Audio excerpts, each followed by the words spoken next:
Hello guys, welcome back to Let's Talk Feminine Fitness. Today I have the wonderful Kylie Thornton with me, IFBB pro, entrepreneur and owner at Glue to Wear.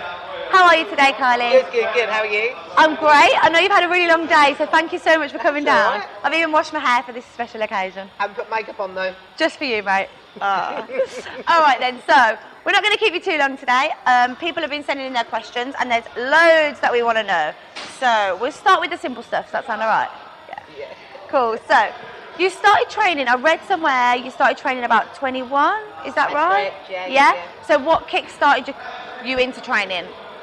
I first started training because I had really low self-esteem.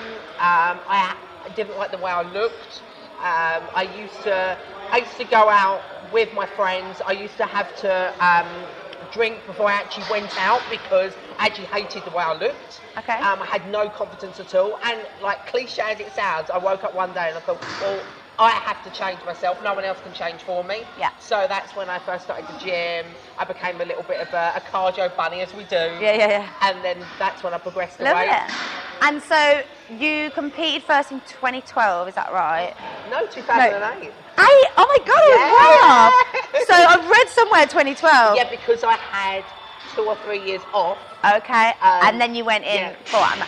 So how did you go from cardio bunny, I'm going to the gym, I want to feel good about myself, to bodybuilding?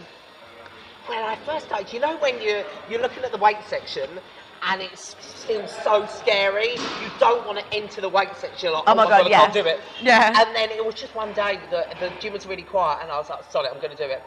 And then I put it, and then you're doing your little bit, loved it because I love feeling strong. And when you're naturally strong for a woman anyway, and it just felt so empowering. Yeah. And then it kind of spiraled from there. Someone like mentioned about competing, yeah. And I was like, what the hell's that? So I googled like competing and everything, and that's when it kind of started. And then I first competed in 2008. 2008, nice. And then you took a few years, always figure. Always. I was figure, I was figure until 2015. Yeah, cool. When you went pro? Yeah. Amazing. We're going to get to that in a bit, okay? So, when you first decided to compete, did you use a coach, did you have a mentor, or did you go it alone? No, I had my first coach. Yeah. Because anything you need a coach for, I would never do anything without guidance from someone because I haven't got a clue what I'm doing. Yeah. So at least have someone that has been there, done it, and then they can help you a bit more. So I had my first coach, and my body responded pretty well because it's obviously the first time. Yeah. So I loved it because like to see my body changing, I was like, oh my God, this is actually outstanding. The first time the first prep, you look at yourself like, oh, look amazing. Yeah. It's not until like the next one you start being so critical of yourself. I know. And you know, when the first time you do it, you think, I'm so lean. And now I look back and I wasn't lean at all. In comparison. Oh my God, yeah. Look back like, what the hell was going on? So what would you say your biggest mistake was from then competing, not your first prep, but from your first few to now, to how you would now? I know it's been a few years, hasn't it? But mistake. Probably when I first competed, I did cheat on the diet a lot. So I had to work harder. Yeah. As in I had to do more cardio because I was cheating all the time. Yeah. So that's something, I think everyone does that because we're all human. So the more serious I got about it and the more that it became more of my lifestyle and my job, that's when I was like, I can't be doing this because if I'm cheating on my diet, someone else is going to win because there's other people that aren't doing that. You just have a different mentality after a while because it becomes from, I'm doing a show to, no, this is now serious. Yeah, this is serious. So when you're trying to get through them cardios where your legs are in bits and you're just, powering through, what do you say to yourself? Because I know what I was saying to myself this morning, and I was like, if I was saying this out loud, I'd sound like a crazy woman. So I'm struggling. You get hungry at times. It's what would you tell yourself? Are you like to motivate yourself? Now it's because I've been doing it for so long. It's slightly different because all I think of is someone else is training harder than me. Exactly that. I mean? Yeah. Someone else will win. Yeah. And I don't want to walk on stage thinking that I haven't done everything I could have done. Yeah. So that's I mean the last prep I did was absolutely amazing. I did not feel like I was dieting once. That's amazing. Yeah. And I've never felt like that. That's like a perfect prep. Yeah. Absolutely perfect. And I was so ripped. Yeah. So ripped. And you didn't feel like you were. No, That's amazing. I didn't feel like death. I just didn't, because we did everything so slowly. Yeah. Like it was, out of every meal, we were taking like 5 grams of carbs from every meal, and then It was like, very I didn't hardly do any cardio. It was just, And taking prep slowly is definitely the best way, isn't it? Like I always do really long, but like it's definitely got to be rather than trying to rush and I think I wasn't like fat either. You know where when you first start competing, you up and down, you rebound, you have no one tells you about what you're going to feel like after a show. Yes.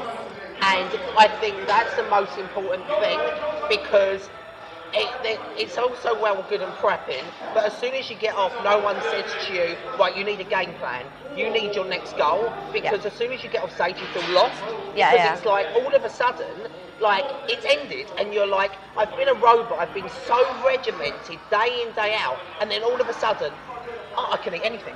I don't have to train if I don't want to. Or like cardio, like really you shouldn't just stop doing it. You gotta be more motivated, I think, in the bit after the show, really, because you haven't got that goal, have you? Yeah. So it is. yeah, no, cool. So at what point did you think? Where you were going with the bodybuilding? So was it quite early on that you thought, right, I want to be a pro?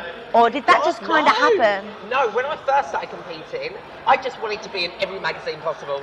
I know, you did loads of modelling. Yeah. Okay, cool. I remember I did my first show in 2008. I won my first show, and the guy who was for Flex magazine, he was the journalist, and he interviewed me and he said, oh, what do you want to do? What do you want to get out of this? And I just turned around and went, I just want to be in every magazine. And he just laughed at me. And I just turned around and I just thought, I'll show you.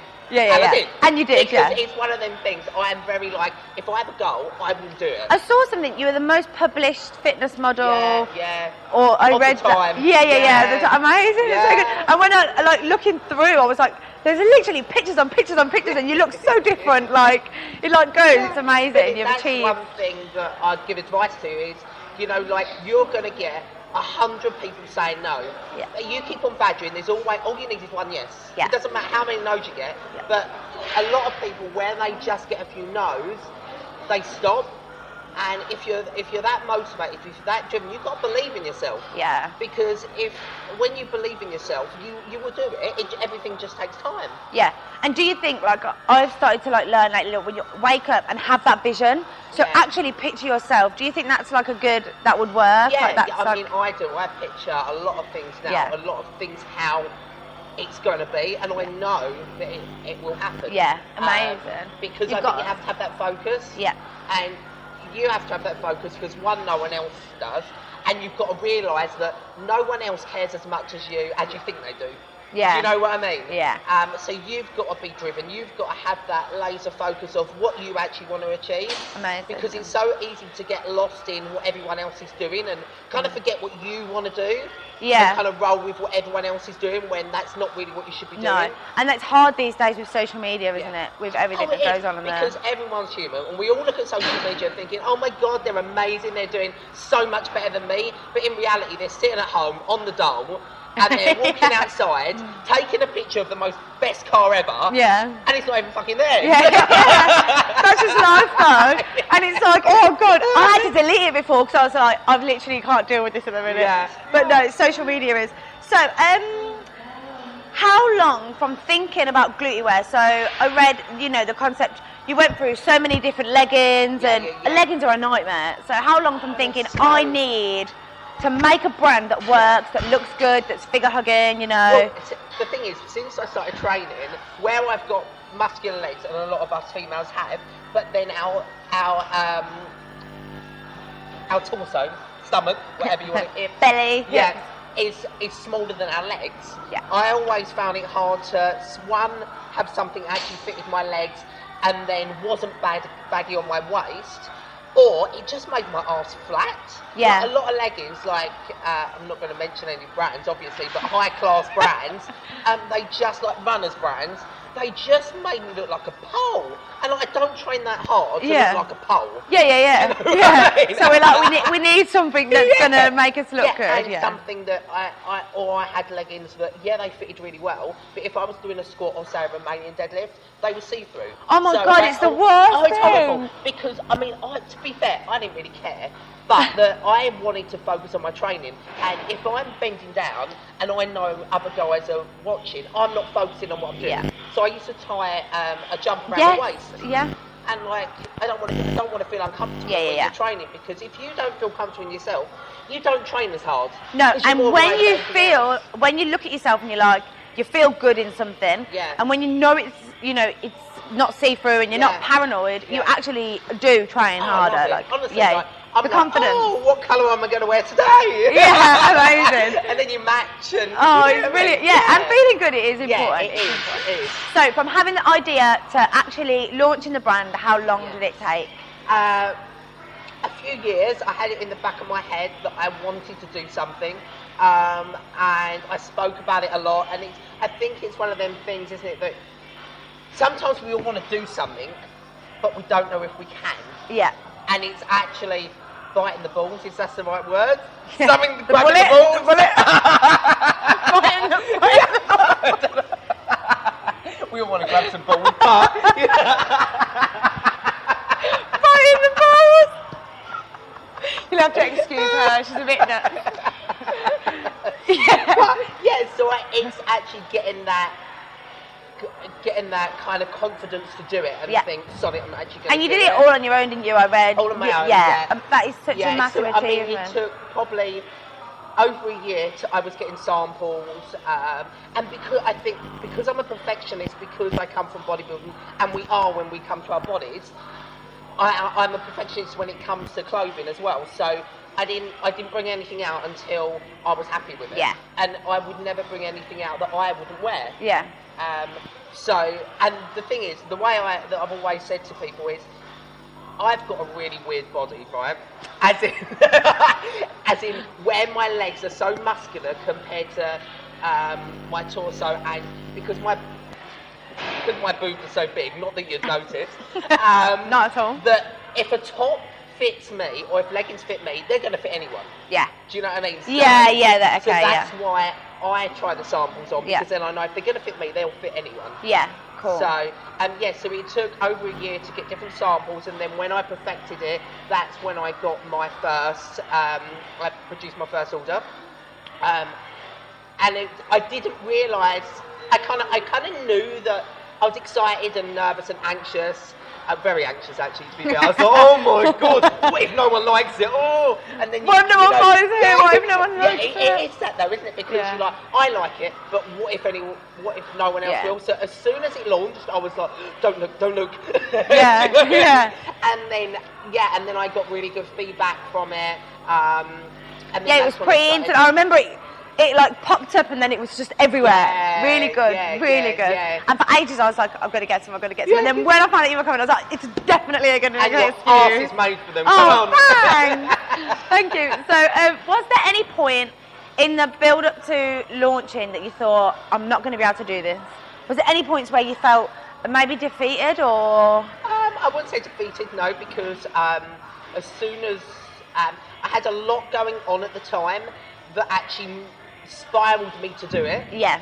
So it was kind of like, where there was a lot going on, I was like, sod it, I'm doing it. Yeah. So it actually gave me you needed that something drive. to, I needed something big to give me a push.